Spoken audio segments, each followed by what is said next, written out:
Now we're on. So you want to be an interpreter. This is me. This is just a little bit about who we are. We're a full language service company. We offer services in about 200 different languages. We have three main service areas. We have interpretation, which is obviously spoken. The majority of that right now is remote simultaneous or video remote consecutive. Also over the phone interpreting, starting to trickle back with in-person interpreting, but that's happening, slower, obviously. And our translation division really covers anything written. And then we have what we call a specialty services area, and they cover voiceover, subtitling, multilingual transcription, etc. So really the full gamut of anything from one language to another. All right, so today I hope that I can break things down into three main buckets. And I'm going to call these the secrets from a leading interpreter agency that get you hired and keep you hired. And I am not the only leading interpreting agency that I consulted. So I want you to know that I'm an active member of the Association of Language Companies. We have over 300 active language service company leaders, so CEOs, founders, presidents, etc. And this sparked a really interesting conversation amongst the leaders of this association. And I asked questions like, well, if you could tell these interpreters something that would make their experience at agencies a little bit better, what would it be? So I'm hoping to bring some of that into the mix as well. So today we're going to cover what I'm going to call our three big buckets. One is soft skills, two is technology, and three is be a business. So we're going to dive right in. Soft skills. I'll skip over that. This is really primarily what we look for, and this is why. At the very base, we expect that all of our interpreters have the language skills. We expect that they have the interpreting skills. And I'm going to primarily talk about interpreting, but I will drip a few translation perspectives in as well. That's the bare minimum, right? We understand that we have to work with interpreters that have different certifications, different proof of qualifications, experience, etc. That's the base. Here's what you're going to need to know to get hired and stay hired. We need people with soft skills. We know that our interpreters are in touch with clients all day, every day, and there's a certain threshold that we have an expectation that our interpreters are going to reach. Things like prompt response, right? So when we're offering you a job, we need to make sure that you're responding in a timely manner. Everything from the time that you accept the job up until after the job is completed, when we do some post-job check-in, we really need to make sure that you're responding, that we're opening up that line of communication. Make sure your resume, CV, Pro-Z profile, your LinkedIn profile, etc. Make sure that they're updated. Make sure that you're putting in there all of the big jobs that you're doing, the jobs that you're most proud of, and make sure that your references are kept in the loop. I can't tell you how many times our vendor management team has tried to reach out to references, and the references literally have no idea who we're referring to. So those kinds of things are super important. Another thing that I hear from my vendor management team is this kind of sense around being proactive rather than reactive. What else can I do? We want our interpreters to take a very proactive stance. How else can I be of service? Are there other things that I can bring to the table? For example, we work with an interpreter that recently also became one of our digital event specialists. She's turned into a digital event technologist because we're now running so many events on a variety of different platforms, and we've had to bring in project managers and moderators, etc. So we were able to also move her into this role. So now she's able to take on additional hours and additional jobs and really serve the community in a way that is necessary, because she understands from the interpreter perspective what it is to make sure that these events are functioning and that they're moving along. So that's something really important. Loyalty, also, we understand that you're going to work for a lot of different agencies, but we do try to offer jobs to interpreters that we know are loyal to us and are going to keep the jobs and show up for the jobs. Participate in training opportunities. We create a lot of different training opportunities for our interpreters, and we love for them to participate in them. If we are, going to all this work and going to all this effort, which our interpreters want to see more of, they're always asking for more training. We really want people to show up. And in the end, we'll find out. This is really important, you guys. I cannot stress this enough. If something goes awry in a job, we're going to find out. I've got 3 examples here. Sandwich guy, shrimp lady, no shirt interp. You guys are probably wondering, what in the heck is she talking about? Okay, I'm not going to name names, but these are just a few of the things that transpire on our end with our interpreters. Sandwich guy, we call him sandwich guy. Sandwich guy got to an appointment. This is pre-COVID, right? Got to an appointment, had a sandwich for lunch in his car, and fell asleep and missed the appointment.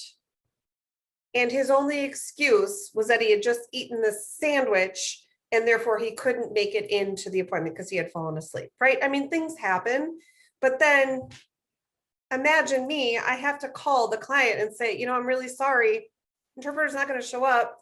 He fell asleep in his car after eating a sandwich, right? This is a real live example. Shrimp lady. Shrimp lady was one of my favorites. Shrimp lady was a simultaneous interpreter assigned to a really big event for a very large corporation. It was like a 3-day event. Somehow, shrimp lady decided to pile her plate as high as possible with all of the shrimp from the buffet line. Okay, you guys, it gets worse than that. Not only did she pile all of the shrimp on the plate, she brought a cooler and filled it up with the rest of the shrimp that the catering team brought out the second time. We had to call her out on this and excuse her from the job because she then insisted that she never took the shrimp in the first place.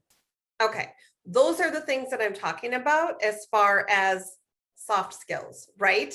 She was an excellent interpreter. She did a great job, but I cannot keep somebody on a job that is literally stealing all of the shrimp and the attendees aren't getting any.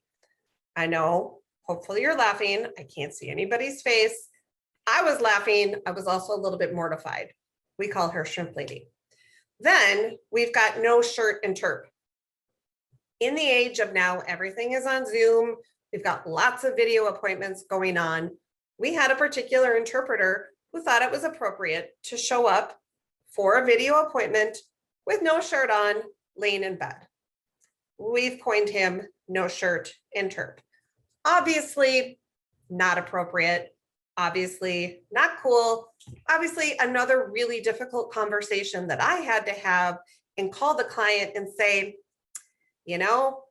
we didn't think we needed to tell people to put shirts on when they were on a video appointment call, but now we know that we'll add that to the training protocol. Some of the stuff you just have to laugh about. And maybe some of you are thinking these things are absolutely ridiculous. I would never do them. And I understand that. I wouldn't expect these things to happen, but I couldn't even make them up, right? These are real things that happen with real professional interpreters. So that's something that I really want you to be mindful of. Make sure that you're mindful of those soft skills. All right. Are there any questions that I need to? You're laughing out loud. My favorite is shrimp lady. Yeah, no, I can't even make this up, you guys. No shirt interp and shrimp lady. We do actually have a board in the office where we write the most hilarious things that occur. I will also say that there are some interpreters that in their profile, we may keep them in our system in case they come back. And in all capital letters after their name, it's do not hire ever again. Right? For example, shrimp lady probably has a do not hire ever again. But yeah, happens to all of us. Things that drive us nuts. Okay, not prompt. We understand that sometimes you're going to be late. Life happens. Things happen. You guys, I literally had an interpreter one time that called me, called the scheduling team, crying and frantic because she got stuck in a flash flood. Her car was literally floating down the road, and she could not get to her appointment. And she was so worried about being late. And I was like, get her off the phone, make sure she's focusing on not floating down the highway. We'll figure it out with the client. So things happen, we get it. But our number one pain point is getting interpreters to the job and getting them there on time and making sure that they're prepared, right? The basic things.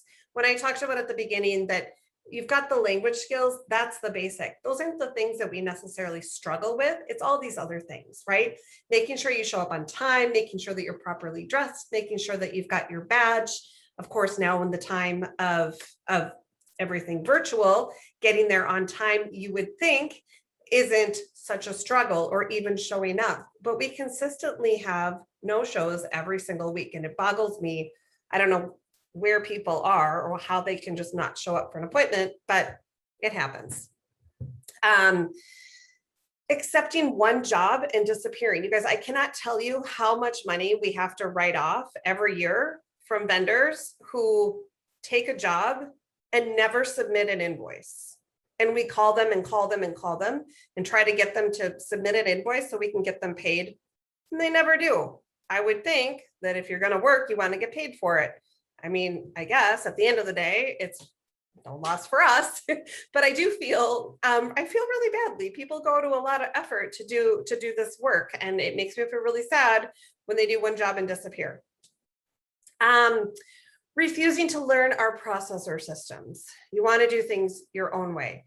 I get that it's probably frustrating to work with several different agencies that have several different processes going on, but we're not expecting rocket science here. We're not expecting people to recreate the wheel. We're asking them just to do the basic things and, yes, prescribe a little bit to our system. You know, there are some individuals that want to be a little bit more traditional and come in face to face and hand in paperwork, and that's fine. But we really are asking our linguists to level up, meet us where we're at, and utilize technology and follow our processes. We develop processes so that everybody's job is a little bit easier. And it's really, really important when we get interpreters on board with that. I'll just check the chat and make sure. Oh yeah, learning how to invoice. I'm going to talk to you about that. I'm going to talk to you about that at the end, because it is really important. It is a little bit jumping through the hoops, but it's a small thing. And it's a thing that if you can't even get the basics down, then we can't have trust and faith that you're actually going to show up and that you're maybe going to be the next shrimp lady or the next no shirt interp. All right, moving on. Here we know interpreters are not going to be replaced by technology. I really strongly feel that in our lifetime, AI is not going to take our jobs away. It's going to enhance our jobs. It's going to change the nature of work that we're doing, hopefully for the better. But we do know that interpreters will be replaced by interpreters that can use technology. I am not kidding, and I know that you all have a basic understanding of technology because you're on this meeting, but we still have interpreters that can't use our app-based scheduling system, refuse to use email, don't understand the basic function of submitting an invoice, a PDF, et cetera. And that's just the basic. And now, obviously, with the current global pandemic, we've seen nothing but a slew of new technologies. Every single day, I feel like there's a new interpreting platform popping up, and how you use it and how you access it. And so it's really, really important to stay on top of those technologies. Let me just check the chat again. Ooh, career development. All right, I'll get to those later. Okay, moving on. Technology. Technology is your friend. We can't run away from it, right? We know it's here to stay. It's definitely not going anywhere. If I could give you one piece of advice, it would be learn all the technologies. It's not only about your language skills. We talked about that from the beginning. It's about how quickly you can adapt to technology, how well versed you are in market trends. These technologies and platforms are popping up daily. Every single day, we figure out a new way to use a technology, and the day before we didn't know how to do it. We are doing things now that 18 months ago, we would have said, no, we can't do that. We don't know how to do that. We can't figure it out. We have 100% turn into technologists that deliver language services. and you got to get on board. You got to get there. Learn them. Yes, all of the language skills still apply. All the interpreting skills apply, but your role now has changed. And it's really, really important to stay on top of that wave. Otherwise, the wave is going to crash over you and you're going to miss the boat. And it's much easier to keep up with things. It's like when you're in elementary school, right? And you're in math class. If you miss 2 weeks of math, it's so hard to jump back in and relearn those 2 weeks. You got to keep up with those technologies and with those trends as they're coming along at you. The other thing, make sure your home office is set up for success, right? I'm sure you know this. Make sure you've got a clear, clean background, proper lighting, your camera's at the right angle, right? You don't want it way up here, way down here, etc. Comfortable chair, you're going to be doing this 6, 7, 8 hours a day. You want to be comfortable. Multiple screens, high quality mic, etc. Make sure that your environment is professional. It really, really does matter. I will say that being mindful of where people are at and how they're coming into situations is also super important. We do quite a bit of community interpreting. We work with a local pediatric mental health facility. And they called to complain that the interpreter that they had on this appointment was logging in from his car, right? He was on Zoom in his car by himself, sitting in his driveway. Great interpreter. And so we called him and we said, you know, what's going on? And it was the most amazing story I had ever heard about his commitment to maintaining his professional role as an interpreter. He said, listen, I live in a multi-generational home. I got kids running around. I got my mom cooking all day. There's so much going on in my house. I cannot possibly deliver adequate interpreter services in my home. My car is the one and only place where I have silence, where it's just me. I can make sure that no one has access to any of the content. And it made perfect sense, right? In just a simple conversation, we were able to then relay that to the customer, excuse me. And it made that whole relationship just flip, right? From not understanding why this interpreter was in his car and maybe he was driving or maybe there were other people in the car, to really understanding that why he was doing it was to provide the best experience that he could provide at that time. And then it just totally made sense. So make sure you're up to date with technology. Make sure you know what's up. All right, we're going to spend a little bit of time like this, and then I'm hoping that we can open up for questions because usually this part gets a little tricky.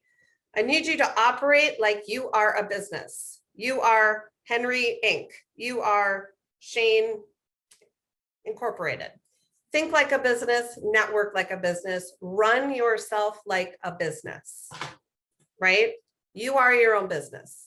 Many of our favorite interpreters are referrals from some of our favorite interpreters, but please don't spam us with unnecessary. Okay, this is another really funny one. We do have an interpreter that fancies himself a poet. I'm not a poet, so I'm nobody to judge, but every single week he gives us an onslaught of new poems. Okay, well, that's clever and all, but it doesn't necessarily make our lives any easier. And now he's the poem guy. And we also have people that like to send their mom's recipes and just spam us with unnecessary emails all the time. But at the end of the day, just remember you are representing yourself, right? You are a business. Make sure that you're representing yourself in a professional, responsible way so that people can interact with you like a business. And that means learning business basics. That means understanding taxes, invoicing. I know nobody likes to invoice, believe me, but remember, Chris, you probably remember this back in the day, and I don't know how long you guys have been interpreting, but remember back in the day when we used to have to fill out the log and the date and the start time and all the stuff and then fax it in to the agencies. Hopefully the organizations you're working for have made that invoicing process a little bit easier, but believe me, you gotta run things like a business. And I know you did not become an interpreter because you want to spend time invoicing. I get it. It's just something that you have to do. You have to make sure you have things in order, that you're keeping track of stuff. Otherwise, you're going to regret it. right? Expense tracking, mileage. Again, these days we're not traveling as much, but you're going to have to keep all of that in track, especially depending on what state you live in, right? California, for example, you may have to become a licensed business on your own. You might have to register as an S Corp or an LLC. And those things matter. They matter when it comes down to the IRS, and it matters when you're dealing with the agencies that you're working for. A lot of agencies I know are requiring that of their interpreters. It really depends on the state that you're in. Again, I think some of that may change in the next 2 years, depending on what our current administration does with things. Obviously, I think attention is more on COVID these days, but you're going to have to do things like get a business card, register yourself for a federal tax ID number, maintain that LinkedIn profile, etc. I just cannot stress that enough. Run yourself like a business.